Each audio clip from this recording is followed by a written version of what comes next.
Je pense que ça ne sera pas la toute première négociation, ou soit le tout premier dialogue. Et donc, je pense, Félix Tshisekedi reste toujours tout droit dans ses bottes pour qu'aucun intérêt de la République du Congo ne soit donné au Rwanda. Là, c'est clair et net. C'est comme quelqu'un qui a sa maison, qui a ses biens. Le voisin vient pour discuter et vous dit, écoutez, cet enfant m'appartient, cette télé-là m'appartient. Je pense, très cher Guélor, vous n'allez pas accepter cela. Vous allez dire, ça appartient à un homme que je suis. Donc, je ne peux jamais vous laisser cela. Dans des concessions, dans des dialogues, dans des négociations, oui, il y a des concessions qu'on doit se faire, mais il s'agit de quelles concessions? C'est là où il y a un problème. C'est comme ça que nous doit-on tout droit les régimes passés qui a eu à négocier mal, donc une mauvaise négociation.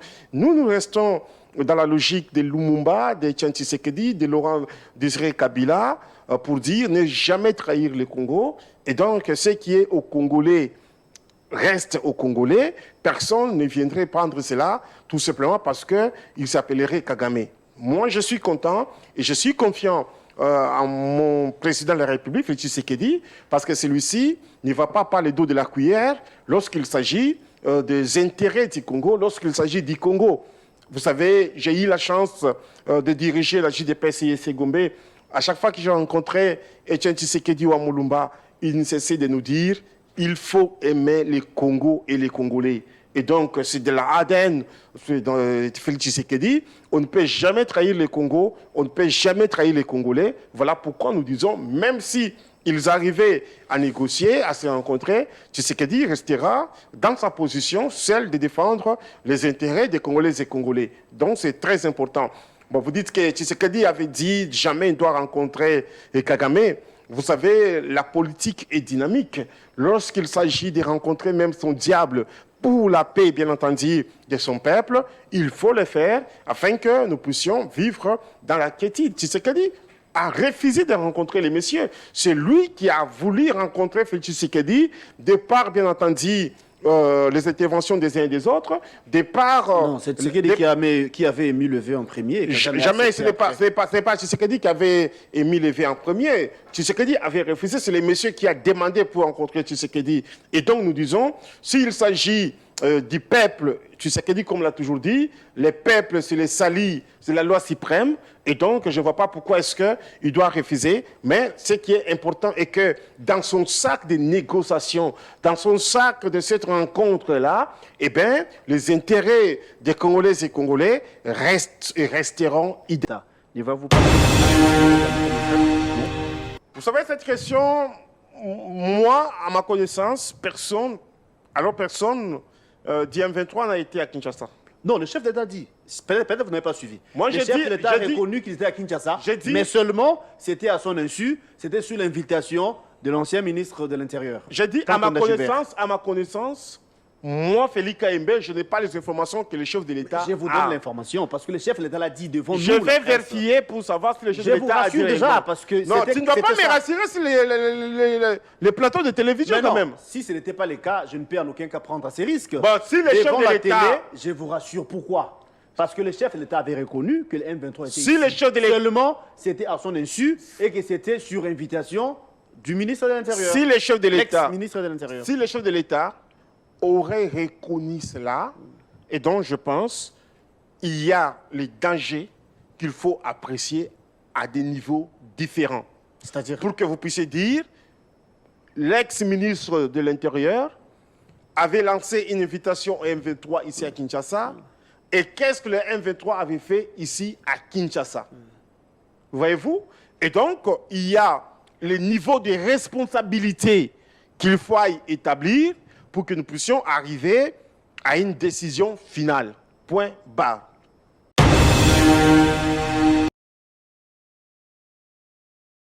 Bon début de semaine à vous qui êtes branchés. C'est un plaisir de vous retrouver encore pour ce nouveau Ona Express. Nous allons vous parler nation comme nous en avons l'habitude. L'insécurité à l'Est continue de nous préoccuper. Il y a eu un massacre, encore un énième massacre à l'Est et à Beni précisément. Il y a eu plusieurs morts. Eh bien, déjà, du coup, la Mouka, comme Dan, la Mouka pense que Kinshasa à abandonner nos compatriotes de l'Est. Nous allons vous en dire plus. Nous allons analyser la situation. Qu'adviendra-t-il? Alors que, il y a peu, le week-end dernier, il y a eu sommet en Zambie où le chef d'État africain ont tablé sur la situation sécuritaire à l'Est. Juste pendant que ces derniers échangeaient, eh bien, le ZADF ont massacré encore en République du Congo, précisément à l'est de notre pays. Nous parlerons également de la gestion de la province de Kinshasa. C'est pas parce que les élections de gouverneur, c'est pour très bientôt. Comment ça va se passer? Qui va diriger Kinshasa? Eh bien, cette question qui nous dérange, cette question qui taraude l'esprit des milliers, en tout cas, nous allons vous en dire plus. Nous parlerons aussi du prochain gouvernement. Ah oui, hein, parce que l'informateur continue, presque fin mission, s'il fallait dire. Hein, Augustin Kabouya a entamé pour la deuxième fois des consultations pour nous donner la majorité, pour définir ou détecter la majorité au niveau de l'Assemblée nationale. Et dans les jours à venir, le chef de l'État nous donnera bien évidemment le nom de celui-là qui sera désigné ou nommé comme Premier ministre au point de former déjà son gouvernement. Il y a les noms qui sont cités, il y a des tendances qui semblent être connues, mais IDPS tient mordicus que le Premier ministre puisse provenir des familles politiques, car c'est l'IDPS qui détient la majorité au niveau de l'Assemblée nationale. Toutes ces questions seront évoquées dans cette émission où nous avons le plaisir et l'honneur de recevoir un cadre, au cadre de l'UDPS, en la personne de M. Félix Kaimbe, avec qui nous allons aborder toutes ces questions, avec qui nous allons essayer, bien évidemment, de vous éclairer par rapport à l'actualité ou encore par rapport aux enjeux de l'ère. Je m'en vais saluer cher Félix, à qui j'ai dit bonjour et bonne semaine à vous. Bonjour, très cher Gaylor. Merci beaucoup pour l'invitation. C'est pour moi l'occasion de saluer tous ceux qui nous suivent pendant ce moment. Je salue également le secrétaire général Augustin Kabouya, qui est aujourd'hui informateur, en train de faire un travail de qualité, et qui est presque d'ailleurs fin prêt, bien entendu, par rapport à la mission qui lui a été confiée par le chef de l'État. J'ai saisi aussi les combattantes et combattants de l'IDPS et les peuples congolais qui nous suivent pendant ce moment. Merci vraiment pour l'invitation. Je vous souhaite aussi bon début de la semaine. Alors déjà, on va prendre la première question avec vous. Le premier sujet, si vous voulez, en rapport avec l'insécurité qui sévit à l'Est. Les chefs d'État africains venaient se rencontrer pour le énième sommet, évidemment, de la SADC. C'était il y a peu, le week-end dernier, même en Zambie. Pendant que ces derniers échangeaient, à l'Est, les ADF ont massacré. Encore de morts des plus. Il y a certains Congolais, la Mouka notamment, qui pensent que Kinshasa a abandonné les compatriotes de l'Est. Le chef de l'État Félix Tshisekedi avait fait des promesses lors de la campagne des élections dernières que la paix sera retrouvée, mais jusqu'ici, nous enterrons les nôtres. Ne voyez-vous pas que c'est une situation qui perdure, c'est une situation qui date de très longtemps. En clair, on peut dire qu'on en a marre. Et merci d'abord pour la question. Je pense que, vous savez, lorsqu'il y a des morts, il ne faut pas que nous puissions faire de la récupération politique. Il est vrai qu'aujourd'hui, nous sommes encore endeuillés par la simple raison que les ennemis du Congo, le Rwanda, qui attaquent, qui agressent notre pays. Et donc, nous présentons d'abord nos condoléances les plus attristées à toutes ces familles éprouvées. Ici, il ne faut pas dire que Kinshasa ne fait rien, ou soit le chef de l'État ne fait rien. Le président de la République, Félix Tshisekedi, travaille de manière à ce que nous puissions retrouver la paix et une paix durable, bien entendu, en République démocratique du Congo, et plus précisément à l'est du pays. Mais le fait que pendant que nous sommes invités au sommet, justement pour trouver la paix, il y a des gens qui en profitent, c'est-à-dire nos ennemis, les Rwandais, pour continuer toujours avec sa sale besogne d'assassiner, de tuer nos compatriotes. Mais cela ne veut pas nullement dire que nous ne faisons rien. Le Congo, Kinshasa, fait un effort pour que nous puissions arriver à mettre fin à cela. Et nos militaires sont au front, en train de fixer l'ennemi, en train de dérouter l'ennemi. N'eût été l'intervention du gouvernement central et avec son commandant suprême, le Félix Tshisekedi, aujourd'hui, Goma serait tombé avec d'autres villes. Et donc, nous disons, nous continuons toujours à mettre tous les moyens possibles pour que l'on arrive à éradiquer cette rébellion gratuite, tout simplement, parce que nous sommes un pays béni, un pays qui a des minéraux et tout. Et donc, c'est une guerre des multinationales. Ce n'est pas seulement Kigali. Au-delà de tout, vous aviez suivi l'Union européenne qui avait conclu un contrat avec Kigali par rapport aux matières L'exploitation des premières. minerais, oui. Donc, vous comprenez que ce n'est pas Kigali. Kigali n'est qu'un figurant.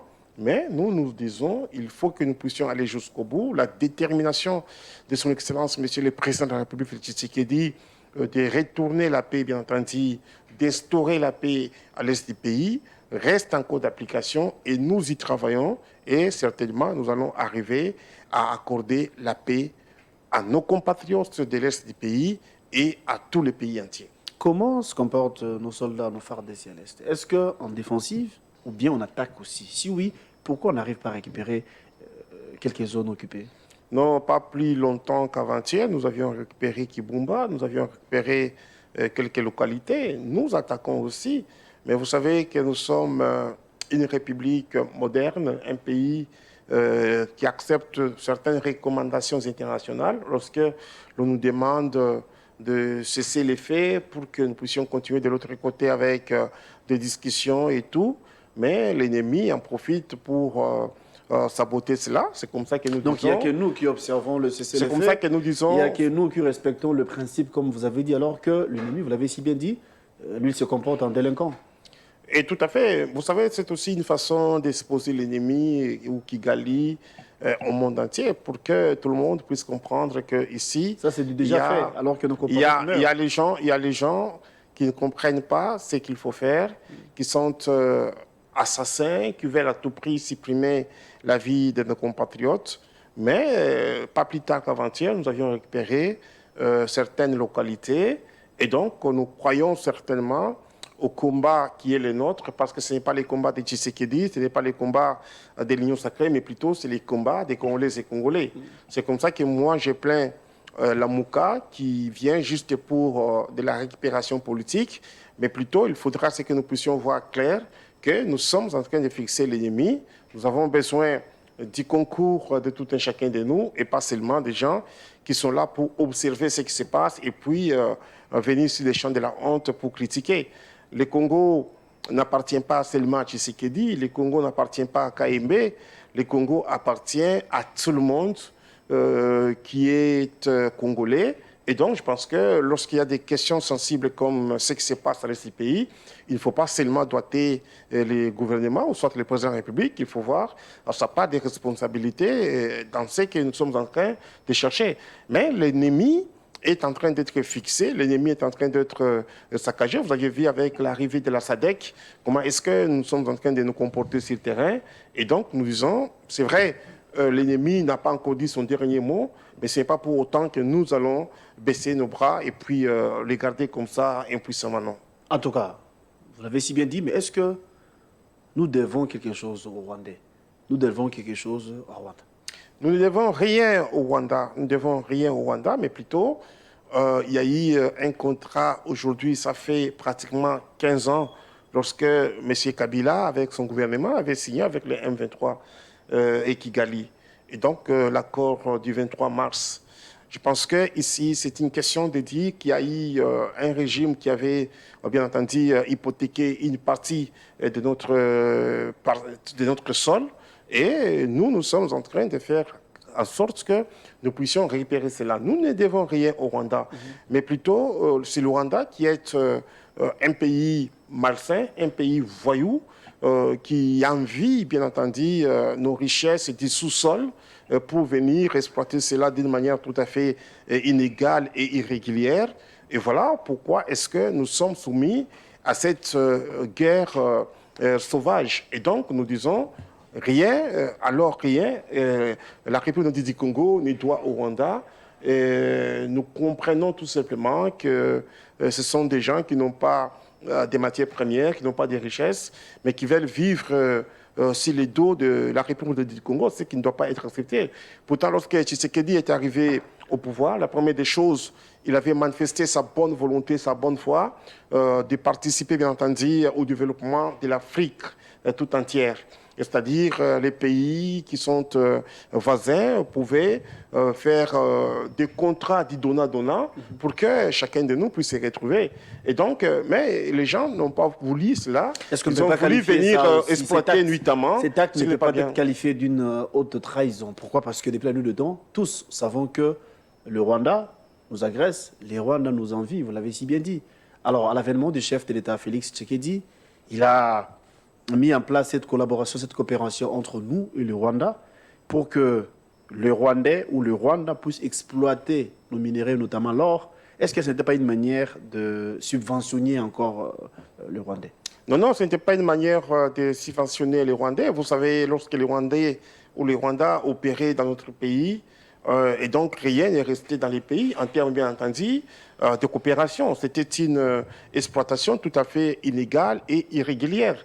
Mais Félix Tshisekedi, avec son intelligence, il a bien voulu que nous puissions coopérer le jour et non la nuit, comme lui-même l'avait dit. C'est-à-dire que le Congo se retrouve, le Rwanda se retrouve, le Burundi et tant d'autres pays, pas seulement les pays africains, mais aussi bien les pays européens. Qu'est-ce que nous avons gagné en retour en faisant, non, non, écoutez, moi, je pense en place que, cette coopération? moi, je pense que c'était une intelligence salvatrice, une façon de dire au monde entier. Et c'est quoi le résultat? Ça a produit C'est ce que je suis en train de dire, c'était une intelligence salvatrice, une façon de dire au monde entier que moi je suis de bonne foi pour que nous puissions, bien entendu, collaborer avec tout le monde. Mais ici, en face de nous, il y a eu les gens qui n'ont pas voulu danser sur ces rythmes-là, mais plutôt de venir exploiter nuitamment, voler, comme si nous étions un champ sans maître où quelqu'un viendrait faire tout ce qu'il veut. Mais le plus important, lorsque vous avez certains parlementaires européens qui vous disent avec les téléphones du sang, avec des ordinateurs du sang et tout, ça provient bien entendu de la République du Congo, exploité d'une manière tout à fait illicite par le Rwanda. Et donc, la parole de Félix Tshisekedi est arrivée dans des grands salons de décision. Voilà pourquoi est-ce que Kagame est contre Mir. Ni tété cela, personne ne saurait aujourd'hui que c'est Kagame qui agresse notre pays. Moi, je pense que c'était une bonne façon de faire les choses. Et le monsieur a été exposé publiquement, le monde entier en sait que l'assassin, ou soit... l'assassin des Congolais, oui. L'assassin des Congolais ou un président voyou, c'est Kagame. Et donc, celui-ci mérite des sanctions internationales et des sanctions sévères. Mais pour nous, ce que nous regrettons, c'est lorsque vous assistez à cela, ben, la communauté internationale, l'Union européenne, ne font absolument rien. C'est comme s'ils étaient complices par rapport à ce qui se passe. Voilà pourquoi nous, Congolais, nous ne devons pas voir Tshisekedi. Il faut que nous puissions aller au-delà même du Rwanda, voir la communauté internationale pour dire on tue chez nous, eh bien, les gens restent bouche bée. Pourtant, c'est noir sur blanc. Même les rapports des Nations Unies, je crois, ça a montré noir sur blanc que c'est que Kagame avec son armée qui sont en train de s'aimer les désordres ici, qui ont tué autant de personnes. Mais la communauté internationale reste bouche bée. C'est là où nous nous plaignons. Mais cela ne veut pas dire que nous baissons les bras pour ne rien faire, mais plutôt nous sommes au front pour que nous puissions alors mettre fin à tous ces désordres-là. La question a été posée, qu'est-ce que nous devons au Rwanda? Vous avez répondu que nous ne devons rien au Rwanda, c'est ce qu'on voulait entendre, mais l'autre fois le chef était clair, il avait dit qu'il n'aura plus le temps d'échanger avec Kagame. Mais hélas, ils ont changé la vue de part et d'autre, sans doute dans les jours à venir, il y aura un tête-à-tête entre Félix Tshisekedi et Paul Kagame. Vous êtes sans ignorer qu'en politique, qu'il y a des négociations, il y a également des concessions. Ce qui dit, Kinshasa va s'amener avec son cahier des charges, et Kigali également. Et pensez-vous qu'on sera en mesure de s'entendre au point de satisfaire à moitié, bien évidemment, les desiderata de Paul Kagame? Je pense que ça ne sera pas la toute première négociation, ou soit le tout premier dialogue. Et donc, je pense, Félix Tshisekedi reste toujours tout droit dans ses bottes pour qu'aucun intérêt de la République du Congo ne soit donné au Rwanda. Là, c'est clair et net. C'est comme quelqu'un qui a sa maison, qui a ses biens. Le voisin vient pour discuter et vous dit, écoutez, cet enfant m'appartient, cette télé-là m'appartient. Je pense, très cher Guélor, vous n'allez pas accepter cela. Vous allez dire, ça appartient à à un homme que je suis. Donc, je ne peux jamais vous laisser cela. Dans des concessions, dans des dialogues, dans des négociations, oui, il y a des concessions qu'on doit se faire, mais il s'agit de quelles concessions? C'est là où il y a un problème. C'est comme ça que nous doit-on tout droit les régimes passés qui a eu à négocier mal, donc une mauvaise négociation. Nous restons dans la logique de Lumumba, de Etienne Tshisekedi, de Laurent Désiré Kabila, pour dire ne jamais trahir le Congo. Et donc, ce qui est aux Congolais reste aux Congolais. Personne ne viendrait prendre cela, tout simplement parce qu'il s'appellerait Kagame. Moi, je suis content et je suis confiant en mon président de la République, Félix Tshisekedi, parce que celui-ci ne va pas parler d'eau de la cuillère lorsqu'il s'agit des intérêts du Congo, lorsqu'il s'agit du Congo. Vous savez, j'ai eu la chance de diriger la JDPS et Gombe. À chaque fois que j'ai rencontré Etienne Tshisekedi ou Amulumba, il ne cessait de nous dire il faut aimer les Congos et les Congolais. Et donc, c'est de la ADN de Félix Tshisekedi. On ne peut jamais trahir les Congos, on ne peut jamais trahir les Congolais. Voilà pourquoi nous disons, même si ils arrivaient à négocier, à se rencontrer, Tshisekedi restera dans sa position, celle de défendre les intérêts des Congolais et Congolais. Donc, c'est très important. Bon, vous dites que Tshisekedi avait dit jamais il doit rencontrer Kagame. Vous savez, la politique est dynamique.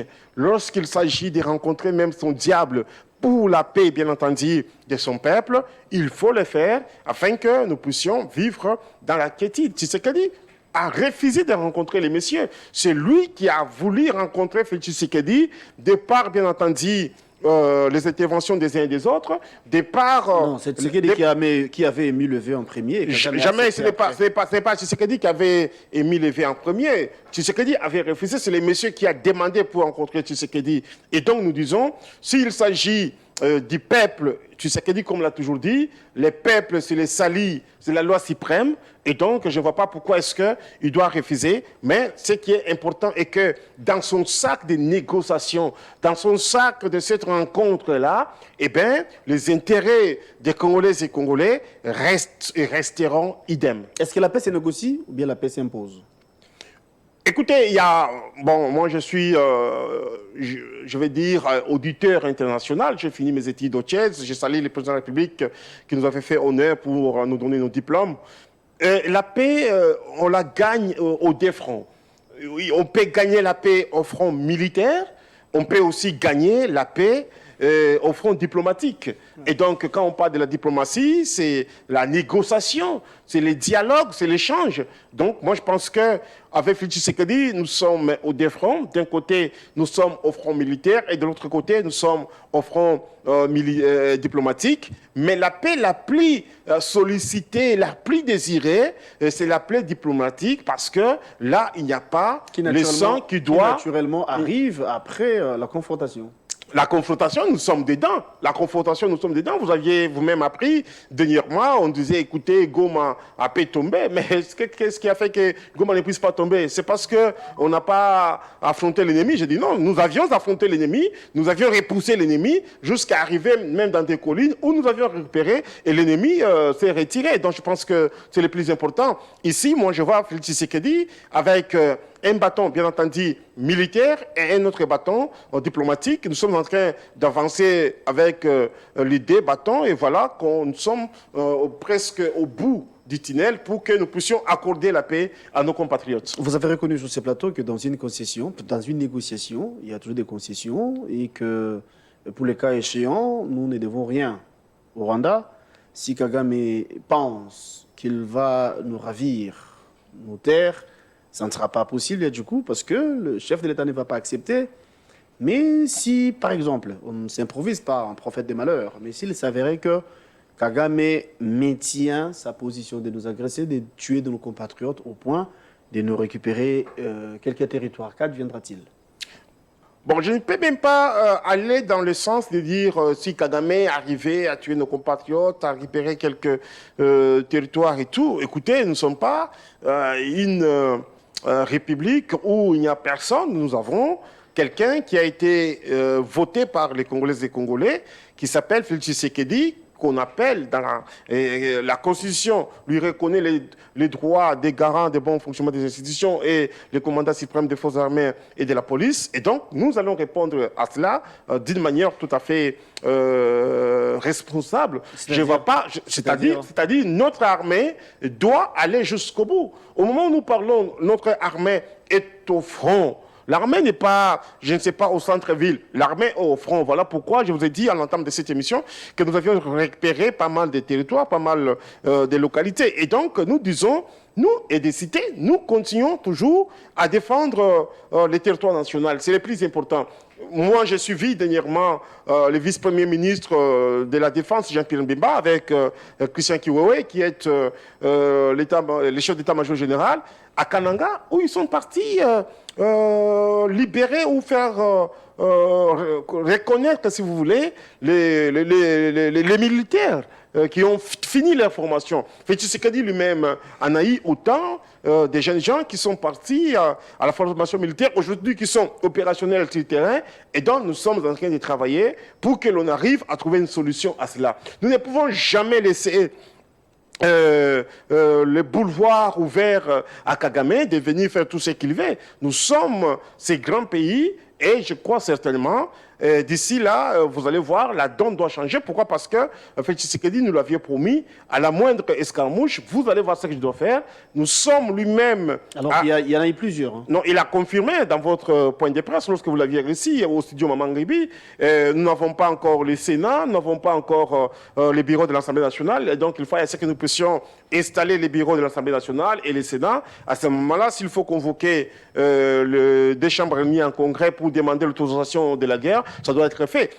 Bon, moi je vois que... Non, là on ne parle pas du salut du peuple et au-delà de toutes choses, non? Écoutez, nous sommes en train de nous défendre, très cher Kellor. Ni Tesla, aujourd'hui Goma serait déjà tombé. Ni Tesla, Bukavu serait tombé. Peut-être que ça. Nous sommes de ceux qui disent... Il y a une guerre, non, il y a une agression où nos compatriotes tombent, meurent tous les jours, nos territoires en cascade. Vous avez dit que le chef d'État l'autre fois, il avait dit, ça aussi c'est vrai, qu'il a déclaré dans la guerre en mode escarmouche. Et j'ai répliqué ici pour vous dire qu'il y en a eu plusieurs. Pour déclarer la guerre, vous nous rappelez le principe. C'est qu'il dit il faut qu'il y ait la mise en place de 2 chambres, il faut qu'il y ait les congrès et tout ça là.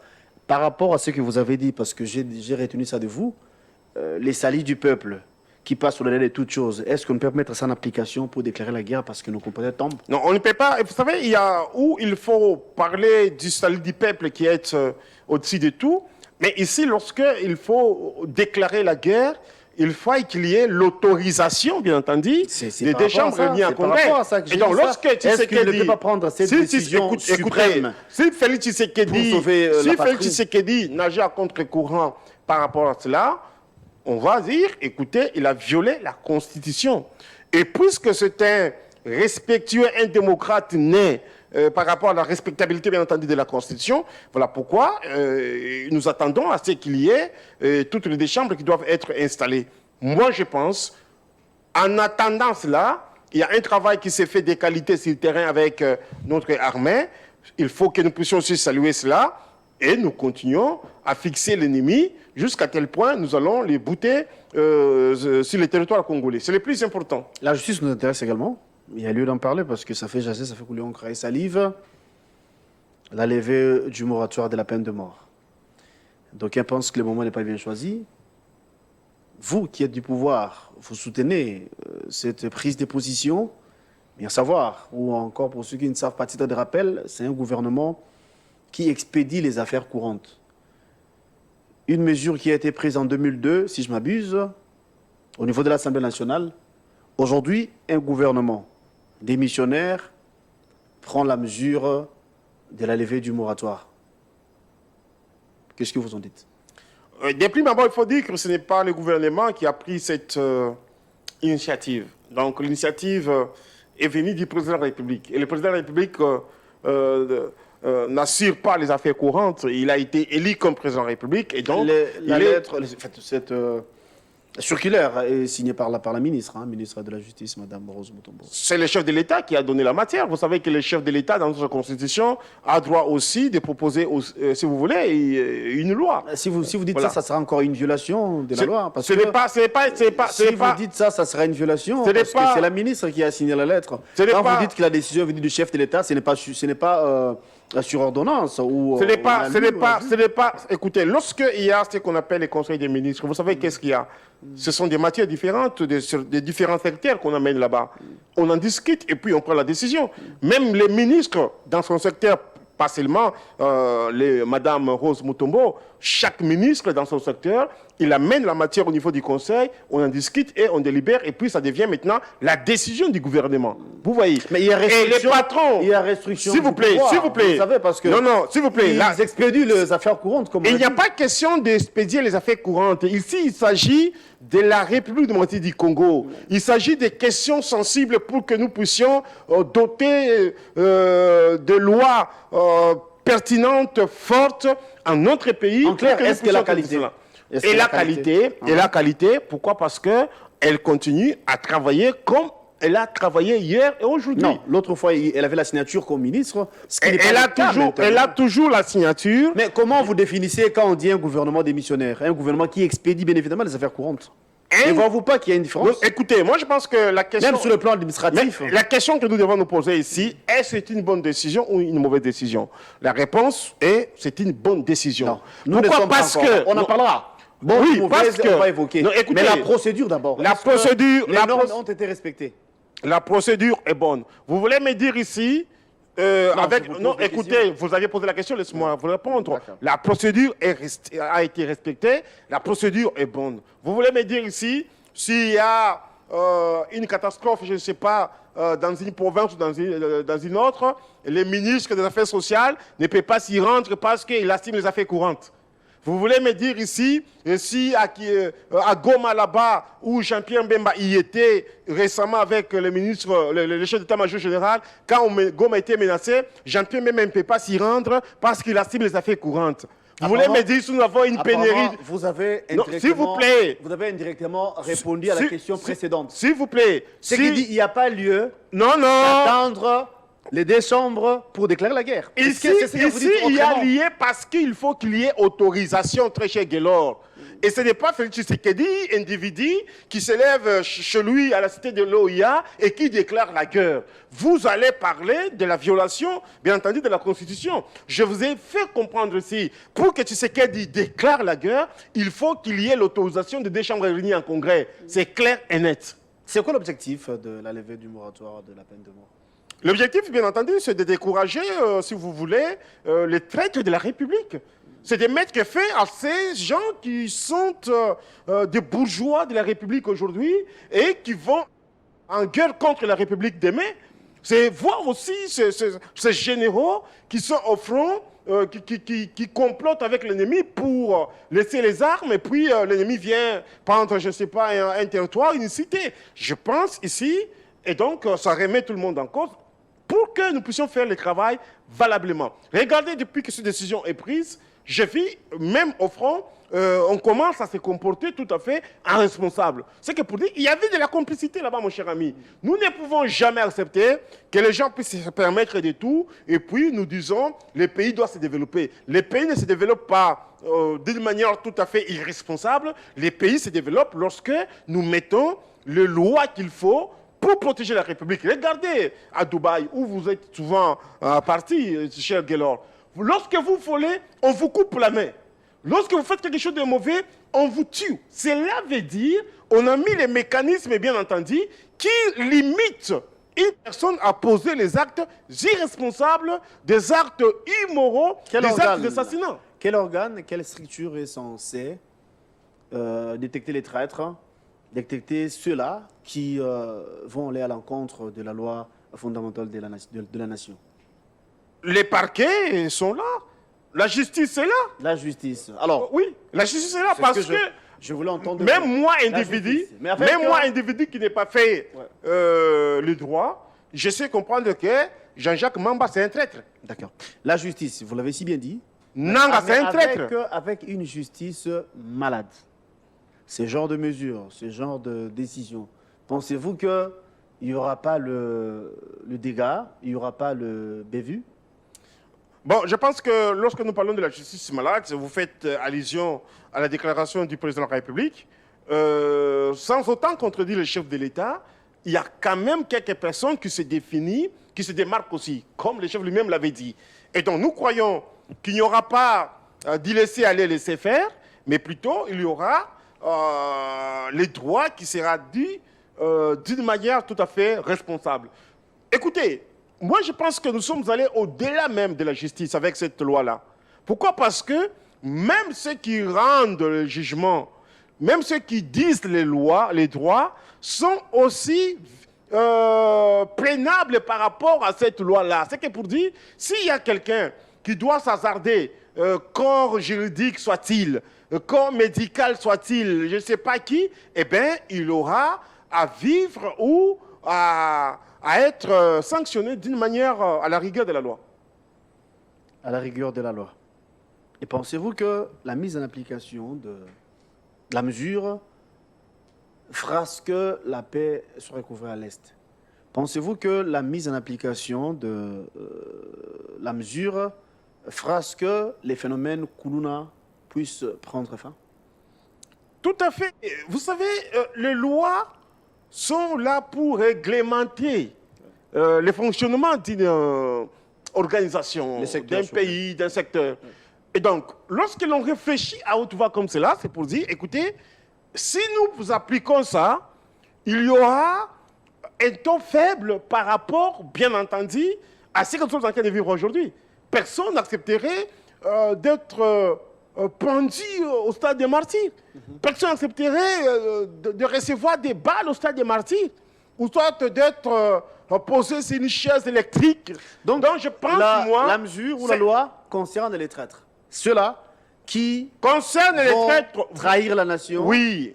Et ceux-là qui feront mal aux Congolais, ceux-là qui vont tuer. Et quand vous voyez les gens attaqués à cette loi, ce sont des traîtres.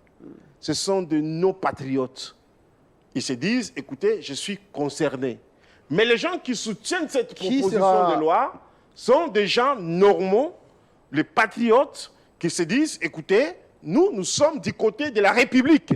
Mais ceux qui ne sont pas du côté de la République sont ceux-là qui s'opposent. Il faut les regarder avec notre œil. Mais après vous, qui sera la première personne à être répandue?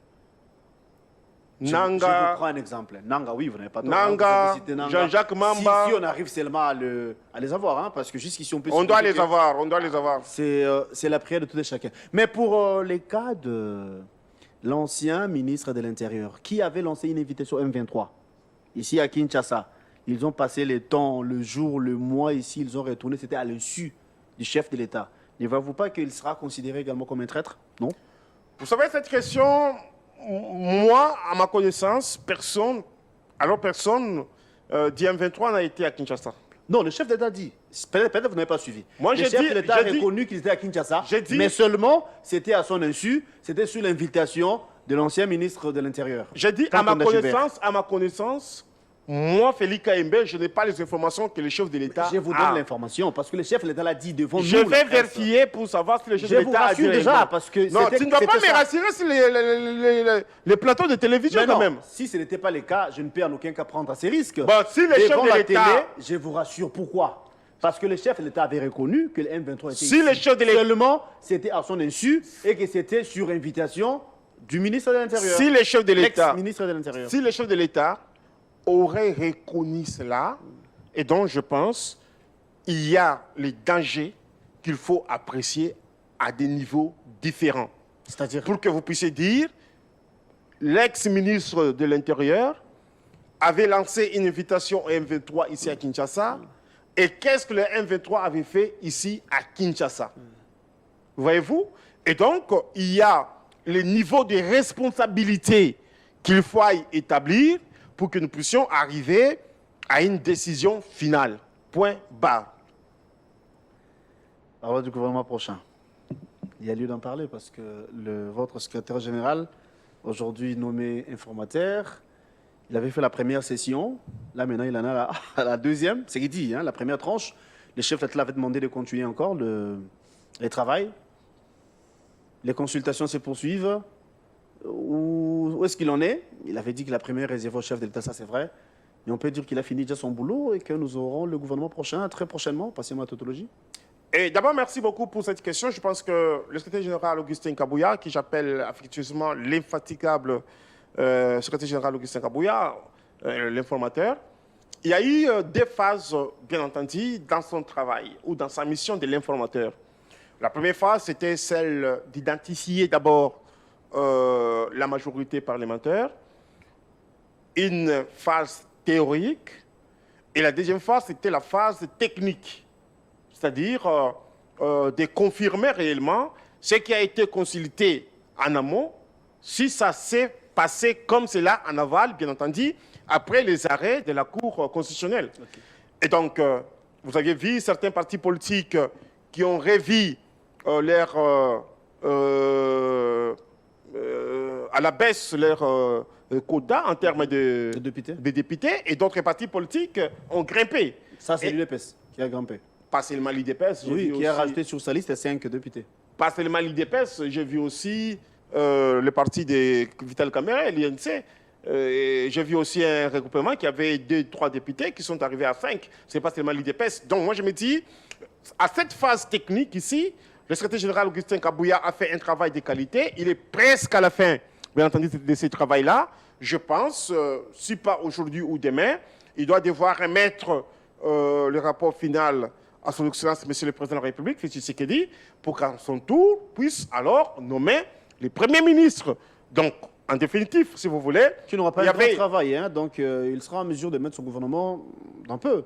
Parce que ceux qui viennent, ceux qui sont consultés par le chef de l'informateur, l'honorable Augustin Kabouya, viennent déjà avec des propositions. Oui, viennent déjà avec des propositions. Je pense que là, ça ne doit pas poser un problème. Dès que nous avons le Premier ministre, eh bien, on aura déjà les gouvernements peut-être dans peu de jours. Parce que le grand travail a été fait par l'honorable informateur Augustin Kabouya. Il y a eu la partie théorique, comme je vous ai dit. Premier vice-président de l'Assemblée nationale. Premier vice-président de l'Assemblée nationale, l'infatigable Augustin Kabouya Chilumba Wetu, comme j'aime bien l'appeler. Il a pensé postuler, on n'a pas encore voté, mais déjà d'acquis, hein, ou encore... non, écoutez, d'abord, il a exprimé une ambition qui est tout à fait logique, parce que les gens disaient... Mais vous donnez l'impression comme si c'est déjà un acquis. Bon, c'est déjà un acquis parce que nous avons d'abord la majorité parlementaire au sein de la majorité.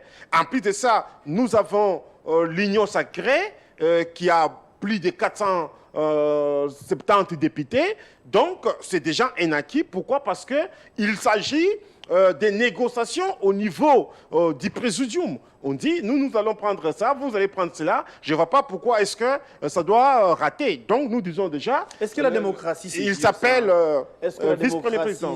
Premier vice-président. Est-ce que la démocratie vit au sein de l'Union sacrée? La démocratie est d'application au sein de l'IDPS. Moi, je m'exprime librement. Il y a des compatriotes qui s'expriment librement. Quand l'Union sacrée envoie les injonctions, les mots d'ordre, si vous voulez. L'autre fois, sur ces plateaux, vous avez fustigé, vous avez dit, l'autre régime, c'était l'autorité morale qui donnait les injonctions. Apparemment, on est revenu à la case du départ. Non, on n'est pas revenu. On n'est pas revenu à la case du départ. Pourquoi? Parce qu'il y a des discussions au sein de l'Union sacrée. S'il vous plaît, vous aurez le temps de réagir, ne vous en faites pas. J'ai évoqué la question pour parler de la gestion de la ville de Kinshasa. Qui sera le gouverneur? Vous avez présenté un ticket, M. Daniel Bumba, que je salue au passage, alors que certains députés ne sont pas pour. Il y a même certains cadres de l'UDPS qui se sont présentés comme candidats au gouvernorat, je voulais dire, ou encore pour gérer la ville province de Kinshasa. Mais hélas, ils sont obligés de se présenter en indépendant parce qu'ils n'ont pas les cutus ou encore le mandat du parti. Alors, pourquoi ne pas organiser peut-être à l'interne ce qu'on appelle les primaires au sein de l'UDPS? Vous choisissez les candidats, ceux-là qui ont des projets. Chacun vient défendre son projet, le meilleur passe et celui-là soit présenté. En lieu et place de se concerter entre vous et présenter un ticket qui n'est pas peut-être choisi ou admis par les autres. Non, je pense d'abord il faut savoir une chose. Lorsque vous avez la majorité parlementaire au niveau national, au niveau provincial, il faut assez que nous puissions reconnaître que c'est là, que ça vient de, ça revient de droit à l'IDPS pour que nous puissions le faire. Non, on n'a pas dit le contraire. Deuxième chose, sur ce point, on n'a pas oui, dit le contraire. très bien, merci. Deuxième chose, le choix de Daniel Bumba, ce n'est pas un mauvais choix, c'est un choix judiciaire. Parce Non, que je n'ai pas dit que celui-ci, c'est un mauvais choix. laisse-moi argumenter. C'est au sein de l'IDPS qu'il y a des contestations, pas ici. Non, sur non, ce moi plateau. je n'ai pas vu au sein de l'IDPS où il y a des contestations. Je n'ai vu personne qui a contesté les choix de l'IDPS.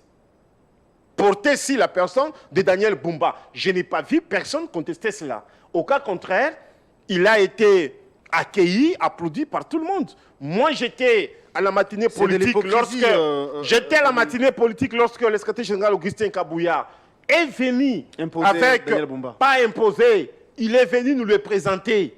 Il y avait tous les cadres de l'IDPS là-bas. Il y avait toutes les combattantes et combattants de l'IDPS et tout le monde a accueilli cela avec joie, avec chaleur. Je n'ai pas vu quelqu'un refuser. Mais c'était quoi le choix pour en fait, les qualités ou encore les critères pour que Daniel Bumba... Il y a eu beaucoup de candidats d'abord au sein de l'IDPS pour les postes du gouvernorat de Kinshasa.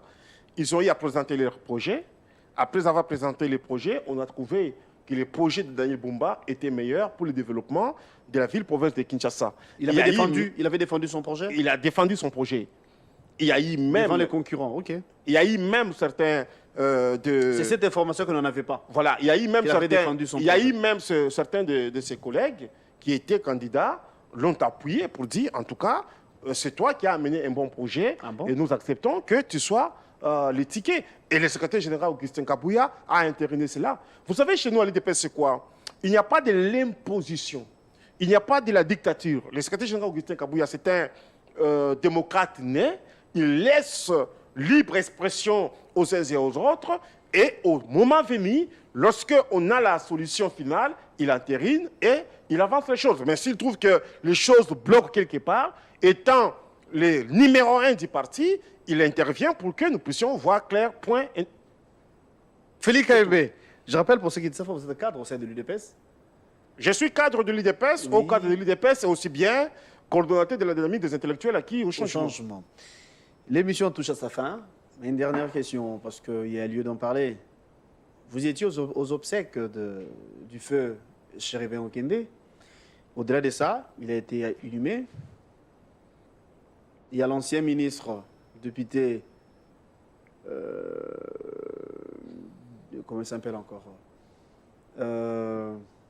du Congo central, j'ai perdu son nom, ça va arriver, en résidence surveillée au regard de ses dires, Modéron Simba. Voilà, on n'affirme pas jusqu'ici, mais on a envie de dire que l'élément sonore qui, on a encore du mal à authentifier, l'authenticité, parce qu'il y a encore la tautologie, qui a cité nommément les gens qui seraient à la base de l'assassinat de Chéribin Okende. Et d'abord, je n'étais pas aux obsèques parce que j'étais à autre chose. D'abord, je tiens à présenter mes condoléances à Maman Michou, que je connais bien parce que j'ai travaillé avec elle. Même à mon fait grand frère Chéribin Okende, il fut aussi directeur à l'Office congolais de contrôle où je suis cadre. Je présente mes condoléances, j'ai compatis avec la famille. Le président de la République lui-même avait demandé qu'il y ait les enquêtes internationales pour élucider, bien entendu, ces cas d'assassinat, que nous en sommes arrivés aux conclusions qu'il y a eu à sortir. Qui malheureusement est contesté même au niveau de la famille jusqu'ici. Écoutez, Avec Millier, je pense que vous aussi vous contestez, je crois. Écoutez, je ne suis pas là pour approuver ou ne pas approuver. Je me remets aux décisions de la justice, mais je compatis avec la famille. C'est un être humain, c'est un être cher qui est décédé, un cadre de la République qui avait beaucoup de considérations de la part du chef de l'État. Voilà pourquoi le chef de l'État s'était impliqué lui-même personnellement pour que nous puissions avoir les enquêtes internationales. Je pense, moi, ce qui s'était passé là-bas, en menaçant aussi certains cadres de l'IDPS qui étaient partis partager la douleur, ce n'était pas bien. Ce n'étaient pas les gens de la famille, c'était certaines personnes politiques. En tout cas, nous condamnons cela. Il faut que nous puissions quitter la politique de la violence pour une politique, bien entendu, de l'acceptation des uns et des autres, de l'acceptation des différentes opinions, et surtout que lorsque nous sommes à la messe où cela s'est passé sans qu'il y ait condamnation de la part du cardinal Ambongo et tant d'autres. En tout cas, nous déplorons cela. La question que vous posez ici, l'audio qui circule dans les réseaux sociaux, je pense que la question est pendante au niveau de la justice. Les messieurs est en résidence surveillée, ou soit à Makala. Non, en résidence En résidence surveillée, c'est à lui de donner les éléments par rapport à l'audio qui lui serait attribué. Je connais la famille Tshisekedi. C'est une famille bien indiquée. C'est une famille bien élevée. C'est une famille chrétienne. Vous n'avez qu'à voir Etienne Tshisekedi de son vivant, comment est-ce qu'il s'est comporté. Vous n'avez qu'à voir Félix Tshisekedi, Maman Marthe et la famille Tshisekedi, comment est-ce que cette famille se comporte. Aujourd'hui, vous n'allez pas voir cette famille dans les désordres. Mais lorsque vous attribuez, bien entendu, la mort d'un être cher à la famille Tshisekedi, c'est-à-dire à Christian Tshisekedi, qu'il y aurait un problème de parcelles, c'est faux et archi-faux. Que vous partiez même dans cette histoire-là, vous ne trouverez pas. Christian Tshisekedi est dans ses affaires. Il ne se mixe pas dans les histoires comme on en a vu avec les régimes passés. Je ne parle pas seulement les régimes de Kabila, mais les régimes de Mobutu. La famille Tshisekedi est silencieuse. La famille Tshisekedi n'est pas vraiment trop dans la politique. Celui qui est dans la politique, c'est Félix Tshisekedi. Ils ne font pas les trafics d'influence. Moi, je connais Tshisekedi.